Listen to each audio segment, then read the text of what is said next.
You open a red and white box. Inside is a piece of fried chicken sitting next to a small mound of spaghetti covered in sweet tomato sauce and slices of hot dog. It should feel wrong. Chicken and sugar, pasta and ketchup.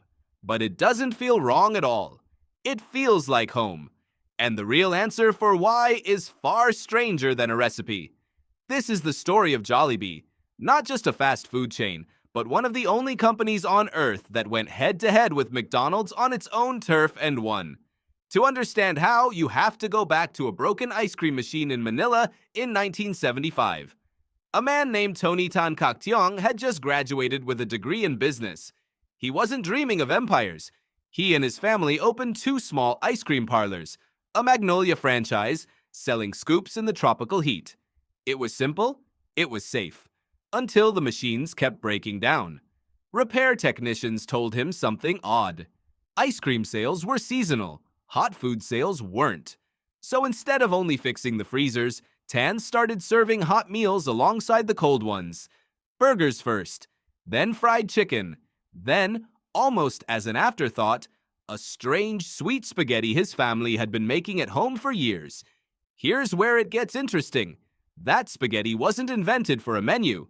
It was inherited. Filipino sweet spaghetti traces back further than any restaurant.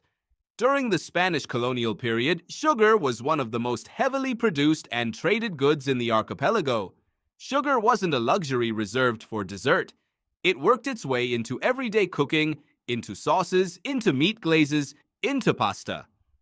By the time Italian-style tomato sauce arrived through American influence in the 20th century, Filipino households didn't strip the sugar out to make it authentic. They kept it in because sweetness was already part of what a good meal tasted like. So when Tan's family put their version of spaghetti on the menu, they weren't chasing a trend. They were serving a taste that had been quietly forming in Filipino kitchens for hundreds of years. It just needed a storefront. By 1978, the ice cream side of the business had faded into the background entirely. The company incorporated under a new name. Jollibee, a cartoon bee in a red jacket, became its mascot, cheerful and slightly chaotic, buzzing across storefronts. Within a decade, it wasn't just popular, it was dominant. Then, in 1981, McDonald's entered the Philippines. This is usually the part of the story where the local chain quietly loses. A global giant with billions in marketing, decades of supply chain expertise, and a formula that had already flattened competitors across dozens of countries. Jollibee was a decade-old regional chain built on an ice cream parlor's leftover freezer space. On paper, there was no contest. But something didn't happen the way it was supposed to. Jollibee didn't shrink. It grew faster. Today, it operates more locations across the Philippines than McDonald's does, and it has expanded into over 30 countries, acquiring international brands along the way. Business analysts have spent years trying to explain this. Most point to menu localization or aggressive pricing. Those things mattered, but they don't fully explain why people didn't just prefer Jollibee. They loved it in a way that felt personal. To understand that, you have to look past the boardroom and into the brain. Psychologist Paul Rosen, who has spent decades studying how humans form food preferences, found that most of what you consider delicious isn't decided by your tongue. It's decided by association. The foods you were fed as a child, especially during moments of comfort or celebration, get quietly wired into your brain as safe. Not just safe to eat, safe. Period. Years later, when you taste something close to that flavor, your nervous system doesn't just register taste. It registers relief. That's why sweet spaghetti works on a level that has nothing to do with culinary trends. For millions of Filipino children, it wasn't a novelty item. It was the food at birthday parties. It was the food after report card day. It was the food your mother made when you were sick, and the food waiting for you after Sunday Mass. By the time Jollibee put it on a tray, the emotional wiring was already built. The company didn't have to create a craving. It only had to trigger one that already existed. There's a second layer to this, and it's about how flavor itself is processed. Researcher Charles Spence at Oxford, who studies what's called cross-modal perception, has shown that taste is never experienced in isolation. Color, texture, sound, even the shape of packaging all blend together in your brain before you register a single flavor. A bright red box, a cheerful yellow bee, the specific crunch of Jollibee's fried chicken engineered to be louder and crispier than most competitors.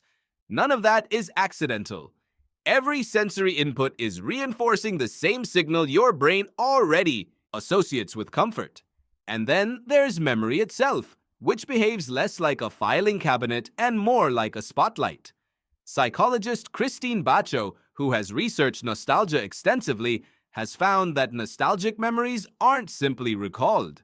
They're relived, with many of the same emotional and even physiological responses as the original moment. When an adult who grew up in Manila tastes that same sweet sauce 20 years later in a different country, their brain isn't just identifying a flavor. It's momentarily reconstructing childhood. This is the strange trick sitting inside a fast food box. Jollibee was never competing only on taste, or price, or convenience. It was competing on a resource no international chain could manufacture from scratch. A shared emotional memory built slowly, one family dinner at a time, decades before the first store even opened. McDonald's tried to adapt. It introduced localized menu items, including its own version of sweet-style offerings, tailored specifically for the Philippine market. But adaptation isn't the same as origin. You can copy a recipe. You cannot copy a childhood. That's the counterintuitive twist hiding underneath a business success story. The company didn't outmarket a global giant through cleverness alone. It won because taste, at a biological level, has almost nothing to do with the food in front of you and everything to do with the life you lived before you ever tasted it. Which brings the story back to you and the box sitting in front of you right now. Maybe it isn't Jollibee. Maybe it's a different fried chicken, a different sauce, a different flavor that makes no sense to anyone outside your family. A grandmother's version of a dish that gets slightly wrong reviews online but tastes exactly right to you. That gap between what should taste good and what actually feels good is not a flaw in your palate. It is evidence of something deeper. Every time you crave a specific, oddly specific combination of flavors, you are not really craving food. You are craving a version of safety your brain learned a long time ago, back when someone else was making the decisions and all you had to do was eat. So the next time you catch yourself reaching for something sweet and strange and utterly comforting, pause for a second. Ask yourself what year it's really taking you back to. Because somewhere underneath the sauce, hidden inside the sugar, is a memory doing all the work the recipe never could. And that's the real answer. Stranger than any menu, older than any franchise. It was never really about the spaghetti at all.